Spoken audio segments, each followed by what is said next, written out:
All right, in this video we'll be talking about a system of equation with 3 equations and 3 variables. So recall here that if we have an equation, a linear equation with 2 variables, x and y, that a solution to this equation would be a line that extends forever and ever, and the line represents all the solutions to this equation.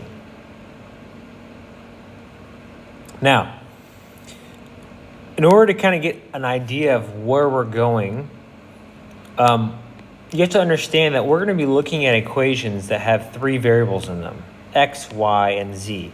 And z is commonly used as the third variable describing the third dimension. So if you look at our graph, notice that you have our normal x and y, and then we've added this dimension z.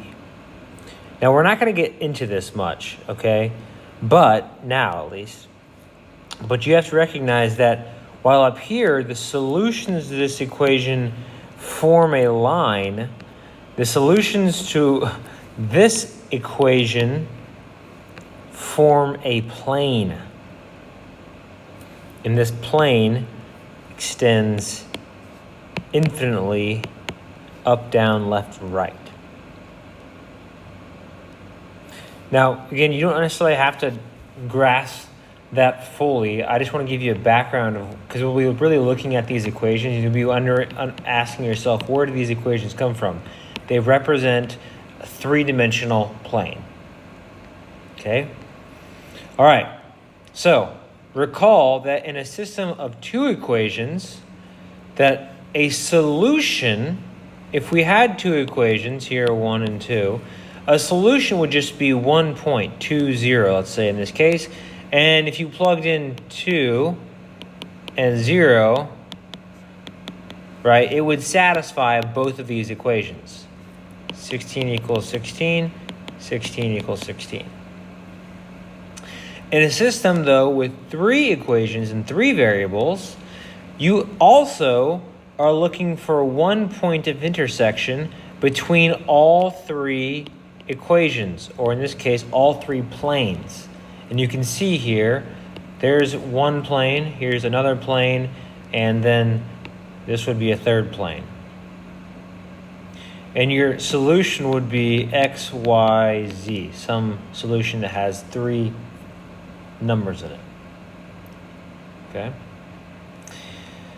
All right, also recall in a system of 2 equations with 2 variables that you have, graphically, you have a system that has one solution and it intersects at 1 point, and we call this consistent. The reason you call it consistent is because it has actually a solution.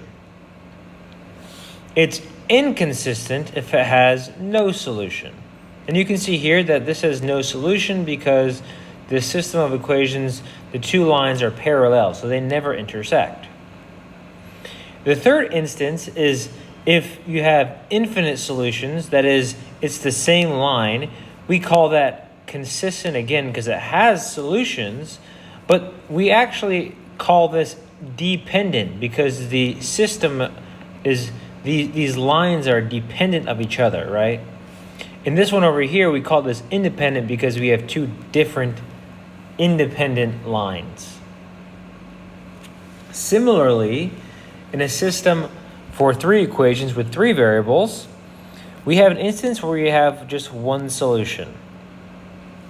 That is, all the planes intersect at 1 point.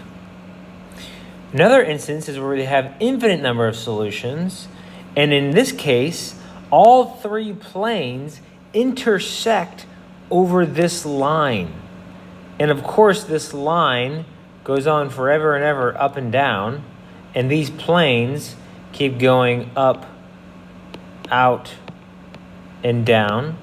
So all the solutions lie on this line, and if the line is infinite, therefore the number of solutions is infinite. So this is an example of infinite number of solutions for the 3 equations with 3 variables.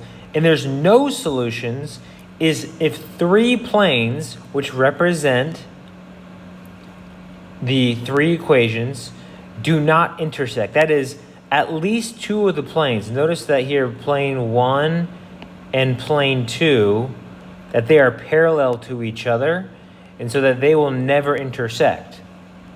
So all three planes have to intersect in order for there to be some type of solution.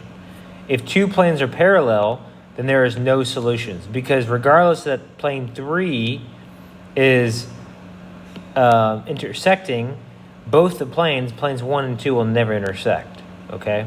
So if planes 1 and 2, if there are two planes that are parallel, there's no solutions. A few of our vocabulary is that for consistent systems, remember we kind of talked about what consistent and inconsistent is up here for two equations and two variables. For three variables, consistent, again, means the same thing, that you have a solution, and in this case, for three variables, three equations, you have a solution. It's inconsistent if there's no solution, that is, there's no intersection point. Notice here, plane 1, plane 2, and plane 3 never intersect, so there's no solution, therefore it's called inconsistent. Sorry that these are a bit blurry. And it's dependent if it's the same line for two equations, two variables, and it's dependent if it's the same plane for three variables and three equations, okay? And independent is if they're different and they intersect. So this is a quick overview of kind of a background of where three equations and three variables even come from, what that even looks like, okay? In the next video, we'll talk about how to solve a system of three equations and three